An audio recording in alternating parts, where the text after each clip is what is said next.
എല്ലാവർക്കും നമസ്കാരം. മണിച്ചിത്ര താഴിട്ട് പൂട്ടിയ രഹസ്യങ്ങൾ ഉറങ്ങുന്ന ആലമൂട്ടിൽ മേടയെക്കുറിച്ചാണ്, അതിൻ്റെ ചരിത്രത്തെക്കുറിച്ചാണ് ഞാൻ ഇന്നിവിടെ പറയുന്നത്. നമുക്കറിയാം, മലയാളത്തിലെ ഏറ്റവും മികച്ച സൈക്കോ ത്രില്ലർ മണിച്ചിത്രത്താഴ് മധുമുട്ടം എന്നൊരാളുടെ മനോഹരമായ കഥയിൽ നിന്നാണ് ഉണ്ടായത്. അദ്ദേഹത്തിൻ്റെ നിഗൂഢതകൾ ഉറങ്ങുന്ന കഥകൾക്ക് പ്രചോദനം ലഭിച്ചതോ പ്രബലമായ മധ്യ തിരുവിതാംകൂറിലെ ഒരുപാട് ചരിത്രമുറങ്ങുന്ന ഒരു തറവാട്ടിൽ നിന്നാണ്. ഹരിപ്പാട് മുട്ടത്തുള്ള വളരെ പുരാതനവും പ്രശസ്തവുമായ ഈഴവ തറവാടായ ആലമ്മൂട്ടിൽ മേടയിൽ നിന്നും. മാവേലിക്കര ഹരിപ്പാട് റൂട്ടിൽ മുട്ടം എന്ന സ്ഥലത്താണ് ചരിത്രപ്രധാനമായ അല്ലെങ്കിൽ ചരിത്രപ്രസിദ്ധമായ ആലമ്മൂട്ടിൽ ചാന്നാർ മേട. അവിടെയാണ് ചാന്നാർ മേട സ്ഥിതി ചെയ്യുന്നത്. വാസ്തുശില്പ ശൈലിയോടെ നിലകൊള്ളുന്ന മേട ഇന്നും ആരിലും കൗതുകമുണർത്തും.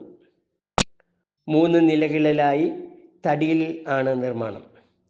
19-ാം നൂറ്റാണ്ടിൽ 10,000 രൂപയും 10 പറ നെല്ലും കരം നൽകിയിരുന്ന അതിപ്രതാപമുള്ള തറവാട് 1700-നും 1729-നും മധ്യയാണ് ആലമ്മൂട്ടിൽ തറവാട് സ്ഥാപിതമായത്.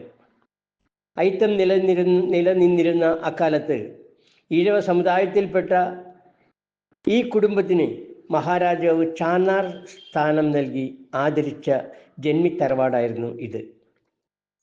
മാത്രമല്ല, ശ്രീനാരായണ ഗുരു പല പ്രാവശ്യവും എഴുന്നള്ളി വിശ്രമിച്ചിട്ടുള്ളതും ഇവിടെയാണെന്ന് പറയപ്പെടുന്നു. ശ്രീനാരായണ പ്രസ്ഥാനത്തെ സാമ്പത്തികമായും കർമ്മശേഷി കൊണ്ടും വളരെയധികം സഹായിച്ചിട്ടുള്ളവരാണ് ഈ ആലമ്മൂട്ടിൽ തറവാട്ടുകാർ. സഞ്ചാര സ്വാതന്ത്ര്യത്തിനായി സ്വന്തമായി റോഡ് നിർമ്മിച്ചു യാത്ര ചെയ്ത ആളായിരുന്നു ആലമ്മൂട്ടിൽ ചാന്നാർ എന്ന കൊച്ചുകുഞ്ഞൻ ചാന്നാർ. തിരുവിതാംകൂറിൽ അന്ന് 3-4 പേർക്ക് മാത്രമേ അക്കാലത്ത് കാർ ഉണ്ടായിരുന്നുള്ളൂ. അതിൽ ഒരാളായിരുന്നു ചാന്നാർ. കേരളത്തിലെ ആദ്യ മോട്ടോർ സൈക്കിളും അദ്ദേഹമാണ് വാങ്ങിയത്. ഓർക്കണം, കേരളത്തിലെ ആദ്യ മോട്ടോർ സൈക്കിളും വാങ്ങിയത് അദ്ദേഹമാണ്. ഇതിൽ നിന്നും നമുക്ക് മനസ്സിലാക്കാം ആ തറവാടിൻ്റെ ധനസ്ഥിതി. അത് മനസ്സിലാക്കാൻ മറ്റൊന്നും വേണ്ട. ടൗൺ ഹാൾ മുതൽ ഡാണാപ്പടി വരെ നിർമ്മിച്ച റോഡ് പിന്നീട് ദേശീയപാതയുടെ ഭാഗമാവുകയായിരുന്നു. വൈക്കം സത്യാഗ്രഹത്തിൻ്റെ ചരിത്രം സൃഷ്ടിച്ച TK മാധവൻ, AP ഉദയഭാനു എന്നിവർ ആലമ്മൂട്ടിൽ കുടുംബാംഗമാണ്. പിന്നെ അതിനിടയിൽ ഞാൻ ഒരു കാര്യം കൂടി ഓർമ്മിപ്പിക്കട്ടെ. നമ്മുടെ ശ്രീ ഗുരുപാദം പത്മം ഗ്രൂപ്പിൻ്റെ അഡ്മിനായ ശ്രീ വിനോദിനി മാഡവും ആ കുടുംബത്തിൽ പിറന്ന ഒരു അംഗമാണ്. നിരവധി വിദ്യാഭ്യാസ പരിഷ്കാരങ്ങൾ വാദിച്ച് ചരിത്രവും മേടയ്ക്ക് സ്വന്തം ഉണ്ട്. 1807-ലാണ് ഇപ്പോൾ നിലകൊള്ളുന്ന 8 കെട്ട് പണി കഴിപ്പിക്കുന്നത്. 1903, 1921 കാലയളവിൽ കൊച്ചുകുഞ്ഞു ചാന്നാർ കാരണവരാകുന്ന തറവാട് വകയായി കാറും കുതിരവണ്ടിയും ഉണ്ടായിരുന്നു. ഇദ്ദേഹമാണ് ഇപ്പോൾ സ്ഥിതി ചെയ്യുന്ന ആലമ്മൂട്ടിൽ മേട പണി കഴിപ്പിച്ചത്. പരിശ്രമശാലിയായ ഇദ്ദേഹം തിരുവിതാംകൂർ പ്രജാസഭ മെമ്പറായിരുന്നു. അക്കാലത്ത് ഇങ്ങനെ സാധാരണ ഒരു വ്യക്തിക്ക് പ്രജാസഭയിലെ മെമ്പറാകുവാൻ സാധിക്കുകയില്ലായിരുന്നു എന്നുള്ളതാണ് ഒരു സത്യം. ഇദ്ദേഹമാണ് ഇപ്പോൾ ആലമ്മൂട്ടിൽ തെക്കേയടത്തുള്ള കുടുംബക്ഷേത്രത്തിൽ യോഗീശ്വരനായി പ്രതിഷ്ഠിച്ചിരിക്കുന്നത്. 8 കെട്ടിൽ സ്ത്രീകളും മേടയിൽ പുരുഷന്മാരുമാണ് താമസിച്ചിരുന്നത്. ബാല്യക്കാർക്ക് പ്രത്യേകമായി സൗകര്യമൊരുക്കിയിരുന്നു. കൃഷി, വ്യാപാരം എന്നീ മേഖലയിലും തറവാട് വളരെയധികം മുൻപന്തിയിൽ നിന്നിരുന്നു.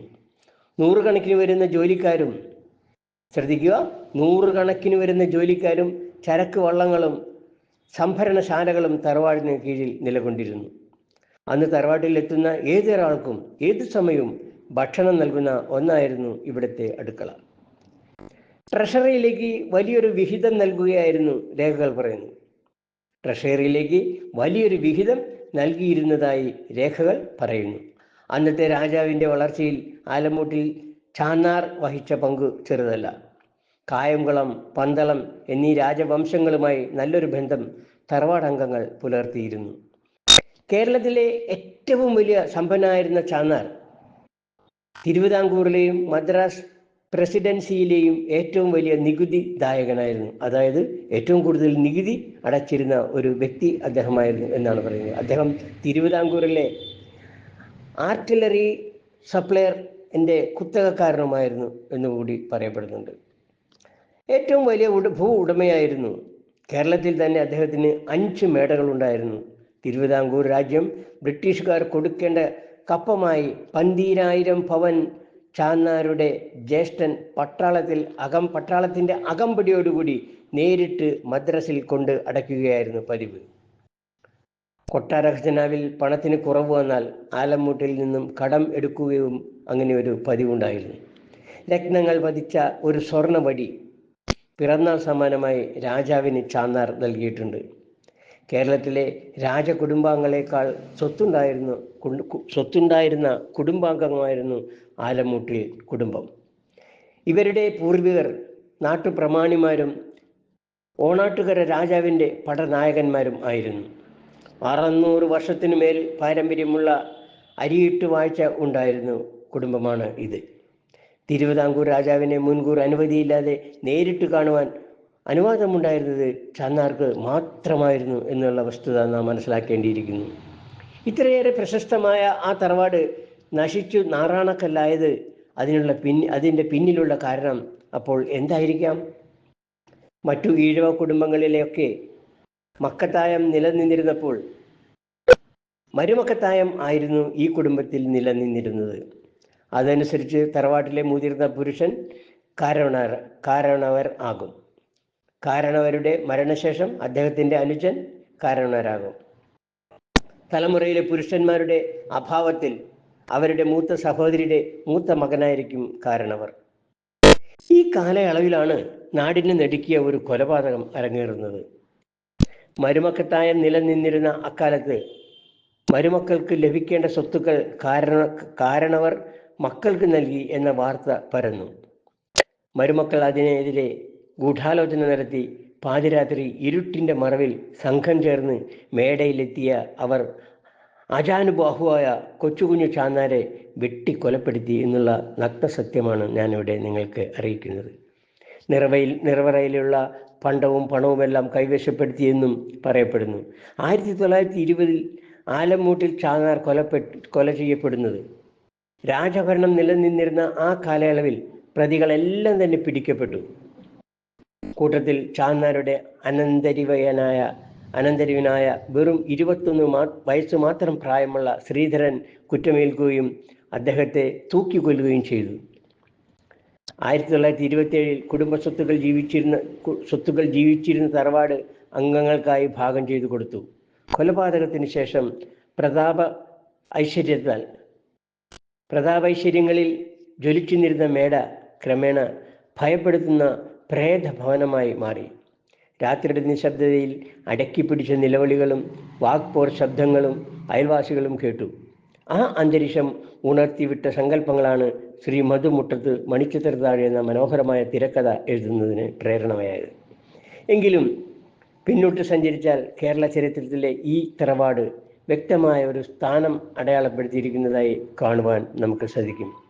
ഞാൻ അഭിമാനം പൂർവ്വം പറയട്ടെ, നമ്മുടെ ശ്രീ ഗുരുവാദ പത്മം ഗ്രൂപ്പിൻ്റെ അഡ്മിൻ കൂടിയായ ശ്രീ വിനോദിനി മാഡത്തിൻ്റെ കുടുംബം എന്നുള്ള കാര്യം, അതുപോലെ ടി കെ മാധവൻ അവരുടെ ബന്ധു എന്നുള്ള നിലയിലും നമുക്ക് അഭിമാനിക്കാം. ഈ വിനോദിനി മാഡത്തിന് നമുക്ക് കിട്ടിയതിൽ, അങ്ങനെ ഒരു കുടുംബത്തിൽ നിന്ന് നമുക്ക് കിട്ടിയതിൽ എല്ലാവർക്കും നമുക്ക് അഭിമാനിക്കാം. എല്ലാവരുടെയും സ്നേഹവാത്സല്യങ്ങളോടെ നമുക്ക് ആ വിനോദിനി മാഡത്തിനെ ആദരവോടെ സ്നേഹിക്കാം, സന്തോഷിക്കാം. നമസ്തേ ഗുരുവോ.